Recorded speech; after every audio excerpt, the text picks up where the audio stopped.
Nisa melangkah ke dapur, di mana Aditya sedang sibuk memasak omelet kesukaannya. Meja makan sudah tertata rapi dengan 2 cangkir kopi panas dan roti panggang. "Selamat pagi, sayang," ucap Aditya dengan senyum lebar. "Seperti biasa." "Pagi, Mas," balas Nisa, membalas senyuman itu dengan hangat. Tapi dalam hati, ia merasa ada sesuatu yang aneh. Beberapa minggu terakhir, Aditya tampak lebih diam daripada biasanya. Ia jarang bercerita tentang proyek-proyek desainnya, bahkan ketika Nisa mencoba mengajaknya berbicara. Sambil duduk di kursi, Nisa mencoba memulai percakapan ringan. "Mas, kemarin aku lihat kamu pulang agak larut. Ada proyek besar ya?" Aditya terlihat sedikit terkejut, lalu tersenyum kaku. "Oh, iya, ada klien baru.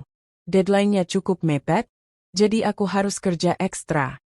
Nisa mengangguk pelan, tapi instingnya berkata bahwa jawaban itu terlalu datar. Ia ingin bertanya lebih lanjut, tapi ia memilih menahan diri. Mereka berdua melanjutkan sarapan dalam suasana yang agak canggung. Setelah sarapan selesai, Nisa bersiap-siap untuk pergi ke kantor. Aditya membantu membersihkan meja makan, lalu mengantar Nisa ke pintu depan. Seperti biasa, ia memberikan pelukan singkat dan mencium pipi Nisa. "Hati-hati di jalan, ya?" kata Aditya, dengan nada yang terdengar agak dipaksakan. "Iya, Mas juga," balas Nisa, menatap Aditya sejenak sebelum masuk ke mobilnya. Mata Aditya tampak kosong, seolah menyembunyikan sesuatu. Nisa menggelengkan kepala, mencoba mengabaikan firasat buruknya. Sepanjang hari, Nisa sulit fokus pada pekerjaannya. Pikirannya terus melayang pada perilaku Aditya yang semakin aneh belakangan ini. Ia mencoba menghubungi Rina, sahabatnya, untuk sekadar berbagi cerita. "Rin, aku merasa ada yang gak beres sama Adit," kata Nisa saat video call dengan Rina di jam istirahat. "Maksud kamu?" tanya Rina, penasaran. "Aku nggak tahu. Dia kayak banyak pikiran, tapi nggak mau cerita apa-apa. Aku cuma merasa ada sesuatu yang disembunyikan." Rina terdiam sejenak, lalu berkata, "Mungkin dia lagi stres karena pekerjaan? Coba ajak dia ngobrol santai aja. Jangan langsung nanya-nanya serius. Kadang cowok tuh butuh waktu buat nyerahin isi hatinya." Nisa mengangguk, meski dalam hati ia masih merasa ada sesuatu yang lebih besar. Ia memutuskan untuk mencoba bicara dengan Aditya malam nanti. Malam harinya, Nisa pulang ke rumah dengan perasaan campur aduk. Saat ia membuka pintu, Aditya menyambutnya dengan senyuman yang sama seperti biasanya. Namun, kali ini Nisa memperhatikan lebih detail. Ada sesuatu dalam sorot mata Aditya yang membuatnya yakin bahwa suaminya sedang menyembunyikan sesuatu. Apapun itu, gumam Nisa dalam hati. "Aku harus tahu." Malam itu, Nisa duduk di sofa ruang tamu sambil memegang secangkir teh hangat. Matanya tak lepas dari Aditya, yang sedang asyik menonton film di televisi. Suasana terasa tenang, tapi Nisa tahu bahwa ada sesuatu yang mengganjal dalam hatinya. "Mas?" panggil Nisa. Suaranya pelan namun penuh rasa ingin tahu. "Iya, sayang," balas Aditya, tanpa menoleh dari layar TV. "Aku cuma merasa akhir-akhir ini kamu kayak ada jarak sama aku." "Ada apa sih? Apa aku bikin kesalahan?" Aditya langsung menoleh, tampak kaget mendengar pertanyaan itu. Ia mencoba tersenyum, tapi senyumannya terlihat dipaksakan. "Enggak kok, enggak ada apa-apa. Aku baik-baik aja." Nisa menatapnya dengan intens. "Mas, aku serius. Kamu bisa cerita apapun ke aku. Kita kan suami istri. Aku cuma khawatir aja." Aditya terdiam sejenak. Ia tampak ragu, lalu menghela napas panjang.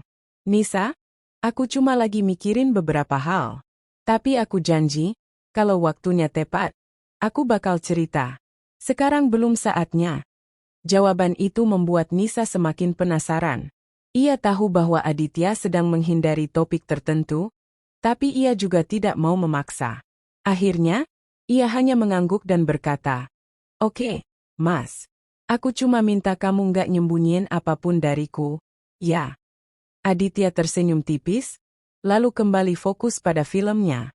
Namun, Nisa tidak bisa mengalihkan perhatian dari firasat buruknya. Pagi-pagi sekali, Nisa sudah harus pergi ke kantor untuk meeting penting. Aditya mengantar Nisa sampai pintu depan seperti biasa. Tapi kali ini ia tampak lebih cemas dari biasanya. Hati-hati ya, sayang, kata Aditya, suaranya sedikit gemetar. Iya, Mas. Kamu juga? Balas Nisa, mencoba membaca ekspresi wajah Aditya. Namun, Aditya hanya tersenyum singkat sebelum masuk kembali ke rumah. Di kantor, pikiran Nisa masih dipenuhi oleh perilaku aneh Aditya. Ia mencoba fokus pada pekerjaannya, tapi sulit untuk melupakan firasat buruk yang terus mengganggunya. Saat jam istirahat, ia memutuskan untuk menelepon Rina lagi. Rin, aku nggak tahu kenapa, tapi aku merasa ada yang disembunyikan sama Adit, kata Nisa, nada suaranya penuh kekhawatiran. Kamu udah nanya dia langsung? Tanya Rina. Iya, tapi jawabannya cuma kabur-kabur. Dia bilang belum saatnya buat cerita. Aku beneran nggak ngerti maksudnya apa. Rina terdiam sejenak, lalu berkata, coba kamu cari tahu sendiri. Kadang cowok tuh nggak bakal cerita kalau kita cuma nanya-nanya. Coba cek barang-barangnya atau lihat aktivitasnya. Mungkin ada petunjuk? Nisa mengernyit. Kok kayak detektif gitu, Rin? Ya, gimana lagi? Kamu kan pengen tahu, kan? Balas Rina dengan nada santai. Setelah telepon berakhir, Nisa merasa agak bersalah mendengar saran Rina. Ia tahu bahwa menyelidiki suaminya sendiri bukanlah hal yang benar. Namun, rasa penasarannya semakin besar, dan ia mulai berpikir untuk mencari jawaban sendiri. Malam harinya, setelah Aditya tertidur, Nisa memutuskan untuk menyelidiki lemari pakaiannya. Awalnya, ia merasa bersalah karena melanggar privasi suaminya, tapi rasa penasarannya mengalahkan segalanya. Saat membuka lemari, Nisa menemukan beberapa barang yang membuatnya terkejut. Di antara baju-baju Aditya, ia menemukan sebuah kotak kecil yang tersembunyi di bagian belakang lemari. Dengan hati-hati, ia membuka kotak itu dan menemukan beberapa barang yang tidak biasa. Wig hitam bergaya pendek, lipstik merah tua, dan foundation. Nisa terdiam, matanya melebar. Pikirannya langsung berputar cepat. Kenapa Mas punya barang-barang ini? Apa dia menggunakan ini diam-diam? Perasaan campur aduk mulai menghantui Nisa. Ia merasa bingung, marah, dan cemas sekaligus. Namun, ia juga tahu bahwa ia tidak bisa langsung mengambil kesimpulan tanpa bertanya lebih lanjut kepada Aditya. Keesokan harinya, Nisa bertemu dengan tetangga mereka, Bu Ratna, saat sedang berbelanja di supermarket. Bu Ratna adalah seorang ibu paruh baya yang suka mengobrol tentang kehidupan orang lain. Nisa, gimana kabarnya? Kelihatan bahagia banget ya kamu sama Mas Aditya, kata Bu Ratna dengan senyum ramah. Iya, alhamdulillah, Bu, balas Nisa, meski dalam hati ia merasa tidak sepenuhnya bahagia. Ngomong-ngomong, kemarin aku lihat Mas Aditya keluar rumah pas malam-malam. Kayaknya lagi buru-buru. Kamu tahu dia mau kemana? Nisa terkejut mendengar pertanyaan itu. Oh, iya, Bu. Aku nggak tahu soal itu. Mungkin ada urusan kerjaan kali ya. Bu Ratna mengangguk, tapi tatapannya penuh rasa ingin tahu. Ya, mudah-mudahan aja nggak ada apa-apa. Kamu hati-hati aja ya, Nisa. Zaman sekarang kan banyak hal aneh yang bisa terjadi. Setelah percakapan itu, Nisa merasa semakin gelisah. Ia mulai merasa bahwa ada sesuatu yang besar yang disembunyikan oleh Aditya, tapi ia tidak tahu harus berbuat apa. Malam itu, Nisa duduk di tepi tempat tidur, menatap kosong ke arah lemari. Barang-barang yang ia temukan kemarin, wig, lipstick, dan foundation, masih tergeletak di dalam kotak kecil di sudut ruangan. Pikirannya dipenuhi pertanyaan tanpa jawaban. Kenapa Mas punya barang-barang ini? Apa dia sedang menjalani hobi rahasia? Atau ada sesuatu yang lebih besar? Aditya belum pulang. Ia mengatakan akan rapat dengan klien sampai larut malam, tapi Nisa merasa bahwa alasan itu hanya kedok. Perasaan cemas dan penasaran mulai menggerogoti pikirannya. Nisa memutuskan untuk tidak langsung menghadapkan Aditya begitu ia pulang. Ia ingin melihat sendiri apa yang sebenarnya terjadi. Dengan hati-hati, ia memalsukan pesan kepada Aditya, mengatakan bahwa ia harus bekerja lembur di kantor karena ada proyek mendadak. Padahal, ia berniat diam-diam kembali ke rumah untuk menyelidiki lebih jauh. Pukul 10 malam, Nisa tiba di depan rumahnya setelah parkir mobil agak jauh agar tidak terlihat oleh Aditya jika ia pulang. Ia masuk ke rumah dengan hati-hati, memastikan tidak membuat suara apapun. Lampu di ruang tamu sudah mati, tapi lampu di kamar masih menyala redup. Nisa berjingkat menuju kamar mereka, lalu membuka pintu perlahan-lahan. Napasnya tertahan saat ia melihat Aditya sedang berdiri di depan cermin besar, dengan riasan wajah penuh. Wig hitam pendek yang ia temukan kemarin terpasang rapi di kepalanya. Aditya tampak sangat fokus, seolah-olah tenggelam dalam dunianya sendiri. Nisa tak bisa berkata apa-apa. Matanya melebar, napasnya tersengal. Ia merasa seperti sedang melihat orang lain, bukan suaminya yang selama ini ia kenal. "Mas?" panggil Nisa akhirnya, suaranya serak dan gemetar. Aditya terkejut mendengar suara Nisa. Ia berbalik dengan cepat, wajahnya penuh rasa bersalah dan panik. "Nisa, kamu nggak bilang kalau kerja lembur?" Aku cuma pura-pura," balas Nisa, suaranya bergetar. "Mas, apa yang sedang kamu lakukan?" Aditya terdiam sejenak, lalu mencoba tersenyum. Ini cuma hobi, sayang. Aku suka bereksperimen dengan makeup dan gaya rambut." "Hobi?" ulang Nisa, suaranya meninggi. "Sejak kapan? Kenapa kamu nggak pernah cerita soal ini?" Aditya tampak semakin gugup.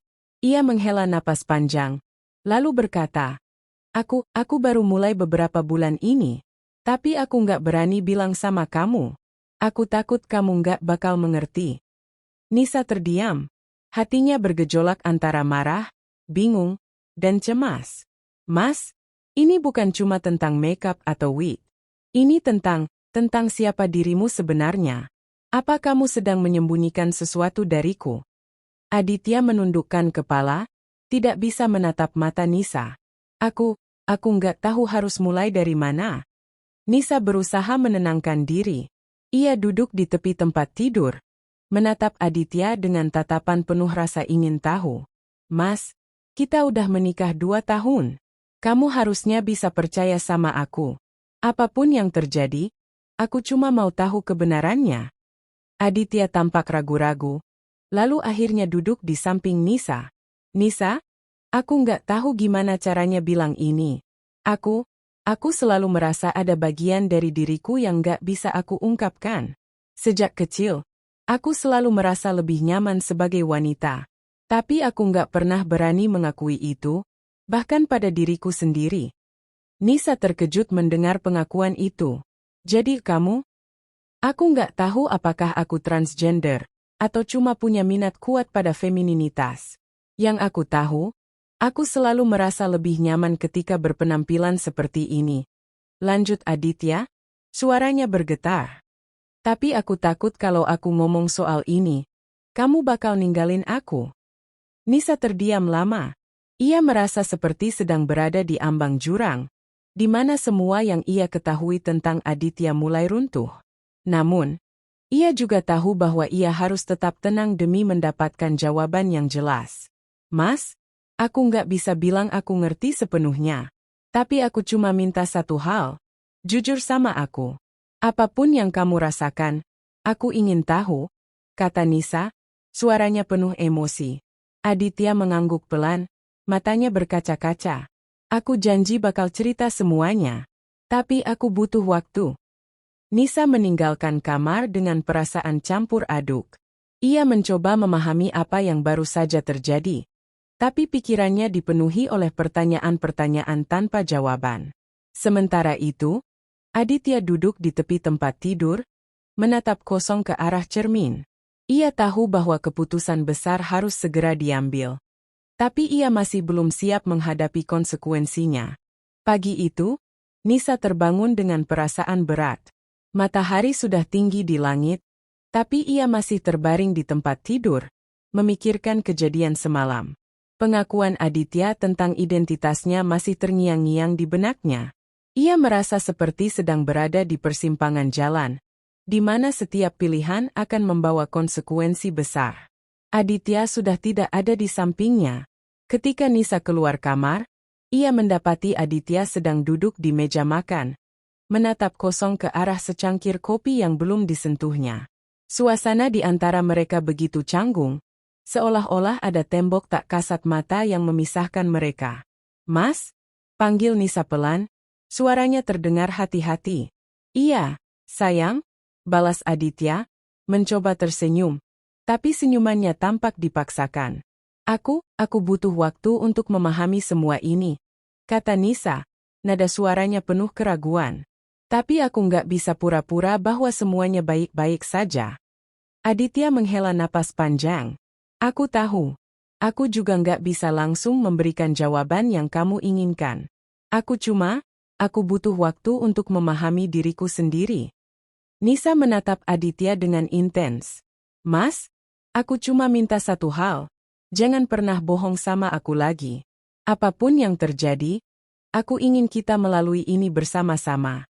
Aditya mengangguk pelan, matanya berkaca-kaca. "Aku janji."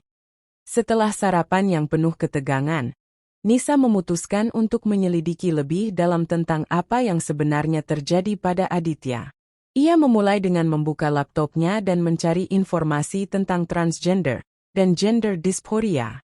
Semakin banyak ia membaca, semakin ia menyadari bahwa ini bukan sekadar hobi atau eksperimen, melainkan sesuatu yang lebih kompleks. Namun, rasa penasarannya tidak berhenti di situ. Saat Aditya pergi keluar rumah untuk membeli bahan makanan, Nisa kembali menyelidiki barang-barang di lemari. Kali ini, ia menemukan sesuatu yang lebih mengejutkan. Sebuah album foto lama yang disembunyikan di bagian belakang lemari. Di dalam album itu, Nisa menemukan foto-foto Aditya saat remaja. Di beberapa fotonya, Aditya tampak menggunakan pakaian wanita. Kadang dengan wig, kadang tanpa. Di salah satu foto, Aditya bahkan tampak tersenyum lebar, seolah-olah merasa bebas dan bahagia. Nisa merasa seperti sedang menemukan potongan-potongan puzzle yang mulai membentuk gambar utuh. Namun, semakin banyak ia mengetahui, semakin besar pula kebingungannya. Setelah menyimpan kembali album foto itu, Nisa memutuskan untuk menyelidiki media sosial Aditya. Ia membuka akun Instagram suaminya dan mulai menjelajahi postingannya. Awalnya, tidak ada yang mencurigakan, hanya foto-foto biasa tentang pekerjaan dan kehidupan sehari-hari. Namun, saat Nisa mencoba mencari akun anonim yang mungkin terkait dengan Aditya, ia menemukan sesuatu yang membuatnya terkejut. Sebuah akun bernama Diriku Yang Sebenarnya telah memposting beberapa foto Aditya dalam penampilan feminin, lengkap dengan caption misterius. "Akhirnya aku bisa menjadi diriku sendiri. Ini bukan tentang hobi. Ini tentang hidup yang sebenarnya." Postingan itu mendapatkan banyak komentar positif dari orang-orang yang tampaknya mendukung Aditya. Salah satu komentar bahkan berbunyi, "Kamu berani banget, Kak. Semoga kamu selalu kuat." Nisa merasa seperti dunianya runtuh. Ia menyadari bahwa Aditya tidak hanya bereksperimen, tapi sudah lama berjuang dengan identitas gendernya. Ia juga menyadari bahwa Aditya telah menemukan dukungan dari orang-orang di luar sana, sesuatu yang ia tidak ketahui sebelumnya. Malam harinya, Nisa memutuskan untuk menghadapkan Aditya dengan semua yang ia temukan. Saat Aditya pulang, Nisa sudah duduk di ruang tamu dengan laptop di pangkuannya. "Mas, kita harus bicara," kata Nisa, nadanya tegas namun penuh emosi. "Apa lagi?" tanya Aditya, tampak gugup. "Aku nemuin foto-foto lamamu. Dan aku juga nemuin akun Instagram anonim yang kayaknya milik kamu." Aditya terdiam. Wajahnya memucat, dan ia tampak seperti tertangkap basah. Nisa, kenapa kamu nggak pernah cerita soal ini? Kenapa kamu selalu sembunyiin semuanya dariku? Tanya Nisa, suaranya meninggi karena emosi. Aditya menundukkan kepala, lalu berkata dengan suara bergetar. Aku nggak tahu gimana caranya bilang semua ini. Aku takut kalau kamu bakal ninggalin aku. Aku takut kalau keluarga kita bakal hancur. Nisa menatap Aditya dengan tatapan penuh rasa campur aduk. Mas, aku nggak tahu apakah aku bisa terima semua ini. Tapi aku juga nggak mau ninggalin kamu begitu aja. Yang aku tahu, kita harus hadapi ini bersama-sama. Aditya menangis dalam diam, merasa lega karena akhirnya seseorang mengetahui rahasia terbesarnya. Namun, ia juga sadar bahwa ini baru awal dari perjalanan panjang yang harus ia jalani. Sementara itu, Nisa merasa seperti sedang berdiri di tepi jurang, di mana setiap langkah bisa membawa mereka ke arah yang berbeda. Malam itu, suasana di rumah Nisa dan Aditya terasa begitu tegang. Setelah konfrontasi emosional di ruang tamu, keduanya duduk dalam diam di sofa. Lampu ruangan redup, hanya cukup untuk menerangi wajah mereka yang dipenuhi rasa bingung, cemas, dan sedih. Nisa mencoba mengatur napasnya, berusaha menenangkan diri sebelum melanjutkan pembicaraan. Mas, aku nggak bisa langsung ngerti semuanya. Ini bukan sesuatu yang biasa buat aku. Tapi aku butuh tahu lebih banyak. Aku butuh kamu jujur sama aku. Aditya menghela napas panjang, lalu mulai berbicara dengan suara pelan namun penuh ketulusan. Nisa, aku udah lama banget merasa begini. Sejak kecil, aku selalu merasa ada bagian dari diriku yang gak sesuai dengan tubuhku. Aku selalu iri sama cewek-cewek yang bisa bebas berekspresi. Tapi, aku gak pernah berani bilang apa-apa, bahkan sama diriku sendiri. Nisa mendengarkan dengan seksama, matanya tak lepas dari wajah Aditya. Kenapa kamu gak pernah cerita? Kenapa kamu simpan semua ini sendirian? Aku takut, jawab Aditya, suaranya bergetar. Aku takut kalau orang-orang bakal ngejauhin aku. Aku takut kalau keluarga kita bakal hancur.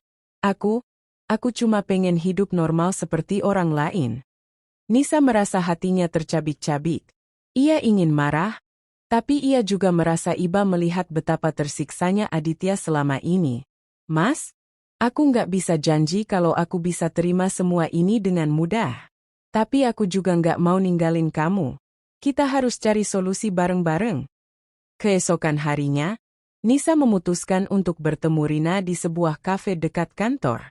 Ia butuh saran dari sahabatnya untuk membantu memahami situasi ini. Saat bertemu, Nisa langsung menuangkan semua isi hatinya kepada Rina. Rin, aku beneran bingung. Aku nggak tahu apa yang harus aku lakukan. Mas Adit ternyata udah lama merasa kayak gini. Tapi dia nggak pernah cerita apapun.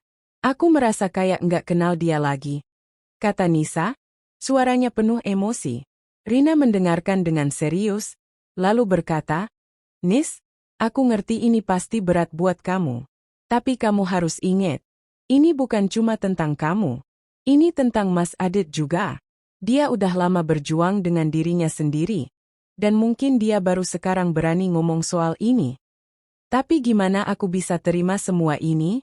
Aku nggak tahu apakah aku bisa tetap jadi istrinya kalau dia berubah sepenuhnya. Balas Nisa, suaranya bergetar. Rina menghela napas panjang. Nis, cinta itu nggak cuma tentang fisik atau gender. Cinta itu tentang menerima pasangan apa adanya. Kamu harus tanya ke dirimu sendiri. Apa kamu benar-benar cinta sama Mas Adit? Kalau iya, kamu harus siap untuk mendukung dia, meskipun itu sulit. Nisa terdiam, mencerna setiap kata yang dikatakan Rina. Ia tahu bahwa sahabatnya benar, tapi hatinya masih dipenuhi oleh keraguan. Setelah pertemuan dengan Rina, Nisa memutuskan untuk mencari informasi lebih lanjut tentang transgender dan gender dysphoria. Ia membaca artikel, menonton video dokumenter, dan bergabung dengan forum online untuk mendengar pengalaman orang-orang yang memiliki perjuangan serupa dengan Aditya. Semakin banyak ia belajar, Semakin ia menyadari betapa sulitnya perjuangan yang harus dihadapi oleh orang-orang seperti Aditya. Ia juga menyadari bahwa dukungan dari keluarga sangat penting bagi mereka yang sedang menjalani transisi. Namun, meskipun ia mulai memahami situasi Aditya, hatinya masih dipenuhi oleh dilema. Ia bertanya-tanya, apakah ia bisa menerima Aditya sepenuhnya sebagai wanita? Apakah cintanya cukup kuat untuk melewati semua ini? Di sisi lain, Aditya juga merasa bahwa ia tidak bisa terus menyembunyikan perasaannya. Ia memutuskan untuk menghadiri pertemuan komunitas LGBTQ di pusat kota. Di sana, ia bertemu dengan orang-orang yang memiliki pengalaman serupa dengannya. Untuk pertama kalinya, ia merasa seperti menemukan tempat di mana ia bisa menjadi dirinya sendiri tanpa takut dihakimi. Salah satu anggota komunitas memberikan nasihat padanya. Kamu nggak bisa terus hidup dalam kepalsuan. Kalau kamu nggak berani jadi dirimu sendiri, kamu bakal terus tersiksa. Keluargamu mungkin nggak langsung terima, tapi kalau mereka benar-benar sayang sama kamu, mereka bakal belajar untuk menerima. Aditya pulang ke rumah dengan perasaan campur aduk. Ia merasa lega karena akhirnya menemukan dukungan, tapi ia juga takut akan reaksi Nisa jika ia memutuskan untuk sepenuhnya menjadi dirinya sendiri. Malam harinya, Aditya duduk di tepi tempat tidur, memandang kosong ke arah cermin. Ia tahu bahwa keputusan besar harus segera diambil, tapi ia juga sadar bahwa keputusan itu akan mengubah hidupnya dan hubungannya dengan Nisa untuk selamanya. Sementara itu, Nisa terbaring di tempat tidur, memikirkan semua yang telah ia pelajari hari ini. Ia tahu bahwa ia harus membuat keputusan yang sulit, tapi ia juga tahu bahwa cintanya pada Aditya sedang diuji. Pagi itu, Nisa bangun lebih awal. Ia memutuskan untuk tidak langsung menghadapkan Aditya dengan semua yang ia pelajari kemarin. Sebaliknya, ia ingin memberikan waktu bagi dirinya sendiri untuk mencerna semuanya. Namun, suasana di rumah terasa begitu canggung, seolah-olah ada awan kelabu yang menyelimuti mereka. Aditya tampak lebih tenang setelah pertemuannya dengan komunitas LGBTQ kemarin. Ia mulai merasa bahwa mungkin inilah waktunya untuk benar-benar menjadi dirinya sendiri. Tapi saat melihat Nisa yang masih tampak bingung dan sedih, hatinya kembali dipenuhi rasa bersalah. Nisa, panggil Aditya pelan saat sarapan. Iya, balas Nisa, suaranya datar namun penuh ketegangan. Aku mau ngomong sesuatu. Kamu siap dengerin? Nisa menatap Aditya dengan intens, lalu mengangguk pelan. Aku siap, Mas. Tapi aku harap kamu jujur sama aku. Aditya menghela napas panjang, lalu berkata, aku udah nemuin tempat di mana aku bisa jadi diriku sendiri. Komunitas itu, mereka ngerti apa yang aku rasain. Mereka bilang kalau aku harus berani jadi diriku sendiri, meskipun itu bakal sulit. Nisa terdiam sejenak, lalu bertanya dengan nada hati-hati. Jadi, apa rencanamu? Aku pengen mulai transisi, jawab Aditya, suaranya bergetar. Aku nggak bisa terus hidup dalam kepalsuan. Aku nggak bisa terus jadi orang yang bukan aku. Nisa merasa seperti dunianya runtuh. Ia tahu bahwa ini adalah langkah besar bagi Aditya, tapi ia juga takut akan bagaimana hal ini akan memengaruhi hubungan mereka. Mas, aku nggak tahu apakah aku bisa ikutin langkah ini. Ini terlalu besar buat aku. Aditya menundukkan kepala, matanya berkaca-kaca. Aku ngerti kalau ini berat buat kamu. Aku cuma minta satu hal. Dukung aku, meskipun kamu nggak bisa terima aku sepenuhnya. Setelah percakapan itu, Nisa memutuskan untuk mencari nasihat dari keluarganya. Ia pulang ke rumah orang tuanya di akhir pekan, membawa beban berat di pundaknya. Saat tiba, ibunya langsung menyambutnya dengan senyuman hangat. Kamu kenapa, sayang? Kayaknya ada masalah ya? Tanya Bu Ratih, Ibu Nisa, dengan nada penuh perhatian. Iya, Bu. Ada masalah besar sama Mas Adit. Balas Nisa, suaranya bergetar. Nisa pun menceritakan semuanya kepada ibunya, tentang pengakuan Aditya, tentang komunitas yang didatanginya, dan tentang rencana transisi yang ingin ia jalani. Bu Ratih mendengarkan dengan seksama, lalu berkata, "Nis, ini pasti berat buat kamu. Tapi kamu harus ingat, Mas Adit itu suamimu. Dia udah lama berjuang dengan dirinya sendiri, dan mungkin ini satu-satunya cara dia bisa bahagia. Tapi Bu, aku nggak tahu apakah aku bisa terima dia sebagai wanita. Aku nggak tahu apakah aku bisa tetap jadi istrinya kalau dia berubah sepenuhnya," balas Nisa. Air mata mulai mengalir di pipinya. Bu Ratih memeluk Nisa erat, lalu berkata, "Cinta itu nggak cuma tentang fisik atau gender, sayang. Cinta itu tentang menerima pasangan apa adanya. Kamu harus tanya ke dirimu sendiri. Apa kamu benar-benar sayang sama Mas Adit? Kalau iya, kamu harus belajar untuk mendukung dia, meskipun itu sulit." Di perjalanan pulang, Nisa merenungkan semua yang telah ia dengar dari ibunya. Ia tahu bahwa ibunya benar, cinta sejati adalah tentang menerima pasangan apa adanya. Namun, hatinya masih dipenuhi oleh keraguan. Ia bertanya-tanya, apakah ia cukup kuat untuk melewati semua ini? Saat tiba di rumah, Nisa menemukan Aditya sedang duduk di ruang tamu, menatap kosong ke arah jendela. Ia tampak begitu rapuh, seolah-olah seluruh dunianya bergantung pada keputusan Nisa. "Mas?" panggil Nisa pelan, suaranya penuh emosi. "Iya, sayang," balas Aditya, menoleh dengan ekspresi penuh harap.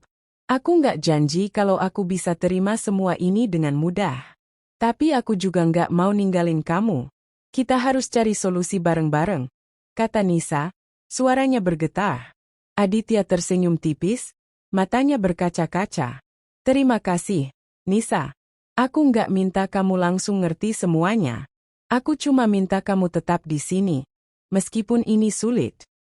Beberapa hari kemudian, Aditya mulai mengambil langkah kecil untuk menjalani transisi.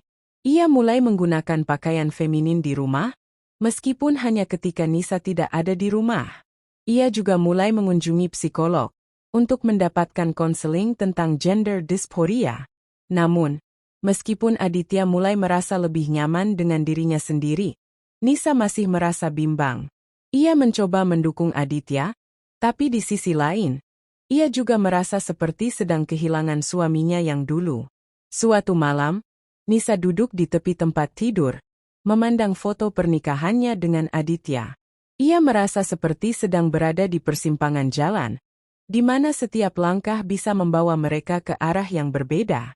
Sementara itu, Aditya duduk di depan cermin, menatap dirinya sendiri dengan tatapan penuh harap. Malam itu, suasana di rumah Nisa dan Aditya begitu tegang. Setelah beberapa hari mencoba saling mendukung, keduanya tahu bahwa mereka tidak bisa terus hidup dalam ketidakpastian. Waktunya telah tiba untuk membuat keputusan besar, keputusan yang akan mengubah hidup mereka selamanya. Aditya duduk di ruang tamu, menatap kosong ke arah meja makan. Ia tampak gelisah, seolah-olah sedang mempersiapkan diri untuk sesuatu yang sangat penting. Nisa masuk ke ruangan dengan langkah ragu-ragu, wajahnya penuh emosi bercampur aduk. "Mas?" panggil Nisa pelan. Suaranya terdengar hati-hati namun tegas. "Iya, sayang," balas Aditya, menoleh dengan ekspresi penuh harap. Aku udah mikirin semuanya. Aku nggak bisa terus kayak gini. Kita harus bikin keputusan," kata Nisa, nada suaranya penuh tekanan. Aditya menghela napas panjang, lalu berkata, "Aku juga udah mikirin semuanya, Nisa. Aku nggak bisa terus hidup dalam kepalsuan. Ini bukan cuma soal aku, ini tentang kita." Nisa duduk di samping Aditya, matanya tak lepas dari wajah suaminya. "Mas, aku ngerti kalau ini penting banget buat kamu. Tapi aku juga butuh waktu buat nyerahin apa yang aku rasain. Aku nggak tahu apakah aku bisa terima kamu sepenuhnya sebagai wanita." Aditya menundukkan kepala, lalu berkata dengan suara bergetar, "Aku nggak minta kamu langsung terima semua ini. Aku cuma minta kamu tetap di sini, meskipun ini sulit. Kalau kamu nggak bisa terima aku nggak bakal maksa kamu buat tetap jadi istriku." Air mata mulai mengalir di pipi Nisa. Ia merasa seperti sedang berada di tepi jurang, di mana setiap langkah bisa membawa mereka ke arah yang berbeda. Mas, aku nggak mau ninggalin kamu. Tapi aku juga nggak tahu apakah aku bisa ikutin langkah ini sampai akhir. Aditya memegang tangan Nisa erat, matanya berkaca-kaca. Aku ngerti kalau ini berat buat kamu. Aku cuma pengen kamu bahagia. Kalau kamu merasa nggak bisa lanjutin ini, aku nggak bakal nyalahin kamu. Setelah percakapan itu, Nisa memutuskan untuk menghabiskan malam sendirian di kamar, memikirkan semua yang telah terjadi. Ia tahu bahwa ia harus membuat keputusan yang tidak hanya akan memengaruhi hubungan mereka, tapi juga masa depan mereka berdua. Di sisi lain, Aditya juga merasa seperti sedang berdiri di persimpangan jalan. Ia tahu bahwa ia tidak bisa terus menyembunyikan perasaannya, tapi ia juga tidak ingin kehilangan Nisa. Ia mulai mempertanyakan apakah ia egois karena memilih untuk menjadi dirinya sendiri meskipun itu berarti harus meninggalkan orang yang ia cintai. Pagi harinya, Nisa dan Aditya bertemu di ruang tamu. Suasana masih tegang, tapi keduanya tampak lebih tenang dibandingkan malam sebelumnya. Nisa memandang Aditya dengan tatapan penuh tekad. "Mas," kata Nisa pelan, suaranya penuh emosi. "Aku udah putusin sesuatu. Aku nggak bisa janji kalau aku bisa terima semua ini dengan mudah. Tapi aku juga nggak mau ninggalin kamu. Aku mau dukung kamu, meskipun itu sulit." Aditya terkejut mendengar jawaban itu. Matanya berkaca-kaca, dan ia merasa lega sekaligus bersalah. "Nisa, aku nggak tahu gimana cara ngucapin terima kasih sama kamu. Aku cuma mau bilang kalau aku nggak bakal lupain semua yang kamu udah korbankan buat aku." Nisa tersenyum tipis, lalu berkata, "Tapi Mas, ada satu syarat. Kamu harus janji buat selalu jujur sama aku, apapun yang terjadi. Dan kita harus cari cara buat tetap jadi pasangan, meskipun semuanya berubah." Aditya mengangguk dengan mantap. "Aku janji, Nisa. Aku bakal selalu jujur sama kamu. Dan aku bakal usaha keras buat tetap jadi pasangan yang baik buat kamu." Minggu-minggu setelah keputusan besar itu, kehidupan Nisa dan Alia mulai berubah secara drastis. Proses transisi Alia semakin intensif, dan hubungan mereka diuji oleh reaksi keras dari lingkungan sekitar. Namun, di tengah semua tantangan itu, cinta mereka tetap menjadi perekat yang menyatukan mereka. Pagi itu, Nisa menerima telepon dari ibunya, Bu Ratih. Suara di ujung telepon terdengar tegang dan penuh kekhawatiran. "Nisa, aku baru dengar kabar dari tetangga. Katanya Mas Adit." Maksudku Alia. "Sekarang udah mulai jadi wanita? Itu beneran?" tanya Bu Ratih dengan nada cemas. Nisa menghela napas panjang, lalu menjawab pelan, "Iya, Bu. Itu keputusan dia. Aku juga lagi belajar buat nerima ini." Bu Ratih terdiam sejenak, lalu berkata, "Nisa, aku ngerti kalau kamu pengen dukung dia. Tapi kamu harus ingat, keluarga kita mungkin nggak bisa nerima ini dengan mudah. Kamu siap hadapi konsekuensinya?" Nisa menundukkan kepala, merasa beban di pundaknya semakin berat. "Aku nggak tahu apakah aku siap, Bu. Tapi aku juga nggak mau ninggalin dia. Ini tentang cinta, kan? Cinta itu nggak cuma tentang kemudahan." Bu Ratih menghela napas panjang, lalu berkata, "Aku nggak bisa bilang apa-apa lagi, sayang. Tapi ingat, kamu selalu punya keluarga buat ngedukung kamu, apapun keputusanmu."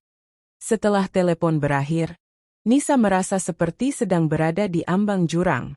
Ia tahu bahwa reaksi keluarganya hanya permulaan dari badai yang akan datang. Beberapa hari kemudian, Alia memutuskan untuk tampil sebagai dirinya sendiri di depan umum untuk pertama kalinya. Ia mengenakan pakaian feminin lengkap dengan wig hitam pendek dan makeup natural. Nisa mendampinginya saat ia keluar rumah, meskipun hatinya dipenuhi oleh kecemasan. Saat mereka berjalan di pusat perbelanjaan, beberapa orang mulai menatap mereka dengan tatapan aneh. Ada yang berbisik-bisik, ada yang tertawa kecil, dan ada yang bahkan memberikan komentar negatif. Alia mencoba tersenyum, Tapi matanya berkaca-kaca karena rasa takut dan malu. Nisa? Panggil Alia pelan. Suaranya bergetar. Iya, aku di sini, balas Nisa, memegang tangan Alia erat. Jangan peduliin mereka. Kita cuma jalan-jalan biasa, oke? Namun, situasi semakin memanas ketika seorang pria paruh baya mendekati mereka dengan wajah marah. Ini suami kamu, ya? Kok sekarang jadi kayak gini? Apa nggak malu sama keluarga? Nisa merasa darahnya mendidih. Ia melangkah maju, lalu berkata dengan tegas, ini hidup kami, Pak. Kami yang menjalani, bukan Anda. Jadi tolong hargai privasi kami. Pria itu terdiam, tampak terkejut dengan jawaban Nisa. Setelah itu, ia pergi tanpa berkomentar lebih lanjut. Namun, insiden itu meninggalkan bekas luka di hati Alia dan Nisa. Setelah kejadian di pusat perbelanjaan, Alia mulai merasa lebih kuat. Ia sadar bahwa tidak semua orang akan menerima perubahan dalam dirinya. Tapi ia juga tahu bahwa ia tidak bisa kembali ke kehidupan lama yang penuh kepalsuan. Aku nggak bakal mundur lagi, Nisa, kata Alia suatu malam, saat mereka duduk berdua di ruang tamu. Aku udah terlalu jauh buat nyerahin ini. Aku cuma minta kamu tetap di sini, meskipun dunia nggak nerima aku. Nisa memandang Alia dengan tatapan penuh cinta dan tekad. Aku nggak janji kalau aku bisa terima semua ini dengan mudah. Tapi aku nggak bakal ninggalin kamu. Kita bakal hadapi ini bareng-bareng. Meskipun Nisa berusaha mendukung Alia, ia masih merasa seperti sedang kehilangan suaminya yang dulu. Suatu malam, ia duduk di tepi tempat tidur, memandang foto pernikahan mereka. Air mata mulai mengalir di pipinya saat ia memikirkan betapa banyak hal yang telah berubah. Kenapa semuanya harus seberat ini? Gumam Nisa dalam hati. Namun, di tengah kegelisahannya, ia juga merasa bangga pada dirinya sendiri, karena berhasil bertahan di sisi Alia. Pagi itu, Alia memutuskan untuk kembali menghadiri pertemuan komunitas LGBTQ. Kali ini, ia mengajak Nisa untuk ikut serta. Awalnya, Nisa ragu-ragu karena ia merasa tidak nyaman berada di lingkungan yang belum ia kenal. Namun, setelah banyak dorongan dari Alia, ia akhirnya setuju. Di pertemuan itu, Nisa bertemu dengan orang-orang yang memiliki pengalaman serupa dengan Alia. Ada pasangan-pasangan lain yang juga sedang menjalani transisi gender bersama pasangan mereka. Nisa mendengarkan cerita mereka dengan penuh perhatian, dan ia mulai menyadari bahwa mereka bukan satu-satunya yang melewati situasi sulit seperti ini. Salah satu anggota komunitas berkata kepada Nisa, "Kamu hebat banget udah bisa ngedukung Alia sampai sejauh ini. Banyak orang nggak bisa nerima pasangan mereka yang lagi transisi. Tapi kamu tetap di sini." Nisa tersenyum tipis, lalu berkata, "Aku cuma belajar buat nerima dia apa adanya. Aku nggak bilang ini mudah, tapi aku nggak mau ninggalin dia." Alia memeluk Nisa erat, matanya berkaca-kaca. Ia merasa begitu bersyukur memiliki seseorang seperti Nisa di sisinya. Setelah pertemuan itu, hubungan Nisa dan Alia mulai membaik.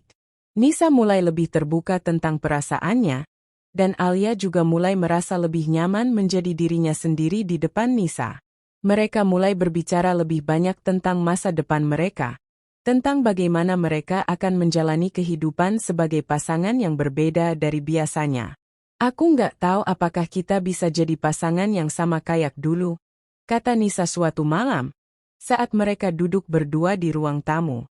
"Tapi aku tahu kalau aku masih cinta sama kamu, dan aku mau kita tetap jadi tim." Alia tersenyum lembut, lalu berkata, "Aku juga cinta kamu, Nisa. Aku nggak bakal lupain semua yang kamu udah korbankan buat aku. Kita bakal cari cara buat tetap bahagia bareng-bareng." Namun, meskipun hubungan mereka mulai membaik, reaksi keluarga masih menjadi tantangan besar. Ayah Nisa, Pak Budi, memutuskan untuk datang ke rumah mereka untuk membicarakan masalah ini secara langsung. "Nisa, ini nggak bisa diterusin," kata Pak Budi dengan nada tegas. "Kamu harus pisah sama dia.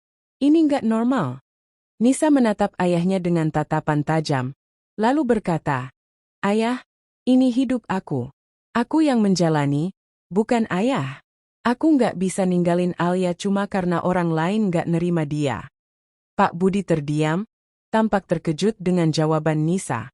Setelah beberapa saat, ia berkata pelan, aku cuma khawatirin kamu, Nisa. Kamu bakal susah hidup kayak gini. Aku tahu, yah. Tapi aku juga nggak bisa hidup tanpa Alia. Ini tentang cinta, kan? Cinta itu nggak cuma tentang kemudahan. Balas Nisa dengan mantap. Meskipun percakapan itu tidak sepenuhnya menyelesaikan masalah, Nisa merasa lega karena akhirnya ia bisa menyampaikan perasaannya dengan jelas kepada ayahnya. Beberapa minggu kemudian, Nisa mulai merasa lebih tenang. Ia mulai menerima Alia sebagai dirinya yang sebenarnya. Meskipun proses itu tidak mudah, Alia juga mulai merasa lebih bahagia karena akhirnya ia bisa menjadi dirinya sendiri tanpa takut dihakimi. Suatu malam, mereka duduk berdua di tepi pantai, menikmati angin malam yang sejuk. Mereka saling berpegangan tangan, merenungkan semua yang telah mereka lalui. Aku nggak tahu gimana rasanya jadi kamu, kata Nisa pelan. Suaranya penuh emosi. Tapi aku janji bakal selalu ada buat kamu, apapun yang terjadi. Alia tersenyum lembut, lalu berkata, aku juga nggak tahu gimana rasanya jadi kamu. Tapi aku tahu kalau aku nggak bakal nemuin orang kayak kamu di dunia ini.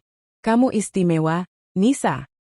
Pagi itu, Nisa bangun lebih awal dan menemukan Alia sedang sibuk di dapur, memasak sarapan favorit mereka. Penampilan Alia kini sudah sepenuhnya feminin. Ia mengenakan dress sederhana dengan rambut pendek yang tertata rapi. Nisa tersenyum melihat pemandangan itu, merasa bahwa kebahagiaan kecil seperti ini adalah sesuatu yang patut disyukuri. Pagi, sayang, sapa Alia dengan senyum lembut.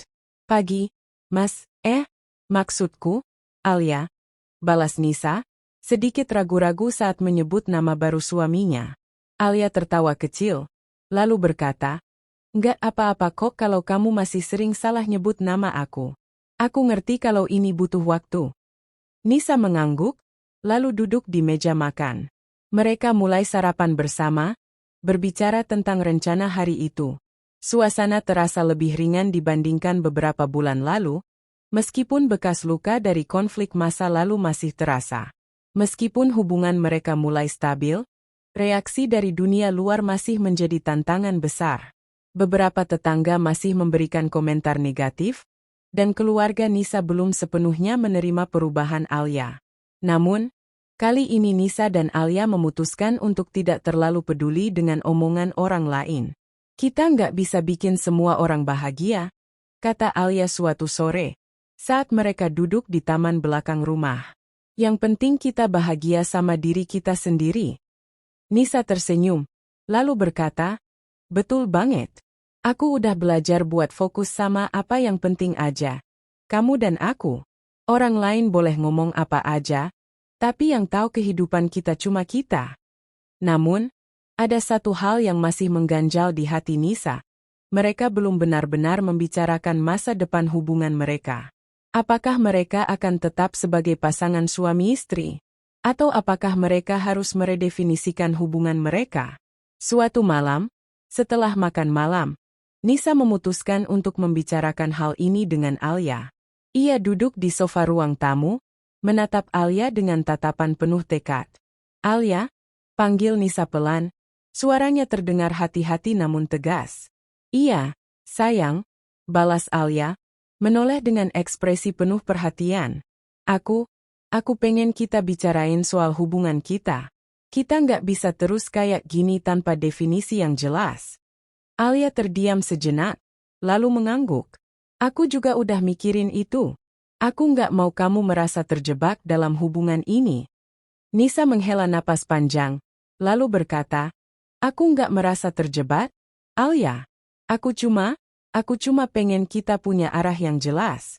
Apa kita bakal tetap jadi suami istri? Atau, apa kita harus cari cara lain buat tetap jadi pasangan? Alia memegang tangan Nisa erat, matanya berkaca-kaca. Aku nggak tahu jawabannya, Nisa. Tapi aku tahu kalau aku masih cinta sama kamu. Dan aku nggak mau ninggalin kamu. Nisa tersenyum tipis, lalu berkata, "Aku juga masih cinta sama kamu, Alia. Jadi, mungkin kita bisa tetap jadi pasangan, tapi dalam bentuk yang beda dari biasanya." Setelah percakapan itu, Nisa dan Alia mulai merencanakan masa depan mereka. Mereka memutuskan untuk tetap bersama sebagai pasangan, meskipun dalam bentuk hubungan yang lebih fleksibel.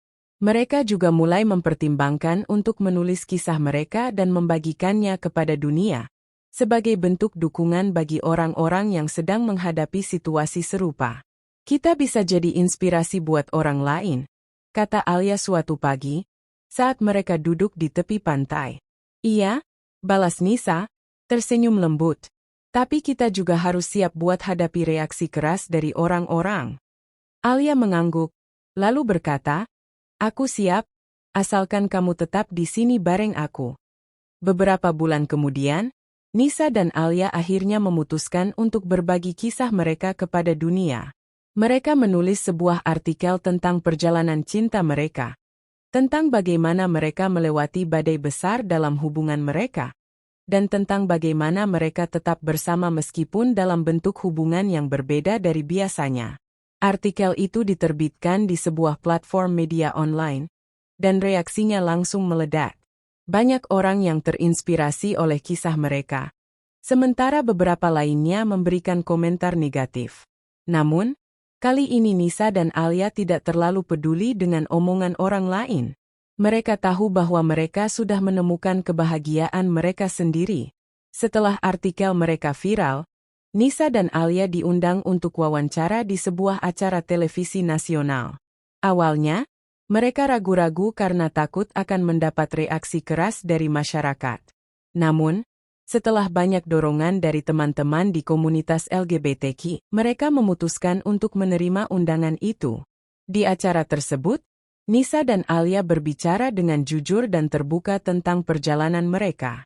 Nisa bercerita tentang betapa sulitnya menerima perubahan dalam diri Alia, tapi ia juga menjelaskan bahwa cinta sejati adalah tentang menerima pasangan apa adanya. "Awalnya aku nggak tahu apakah aku bisa nerima semua ini," kata Nisa di depan kamera, suaranya penuh emosi. "Tapi aku sadar kalau cinta itu nggak cuma tentang fisik atau gender. Cinta itu tentang menerima pasanganmu sepenuhnya, meskipun itu sulit."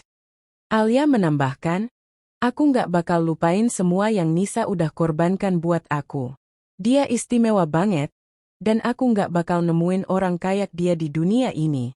Penonton di studio memberikan tepuk tangan meriah, dan banyak dari mereka yang menangis terharu mendengar kisah mereka. Acara itu menjadi viral, dan Nisa serta Alia mulai dianggap sebagai simbol cinta tanpa syarat.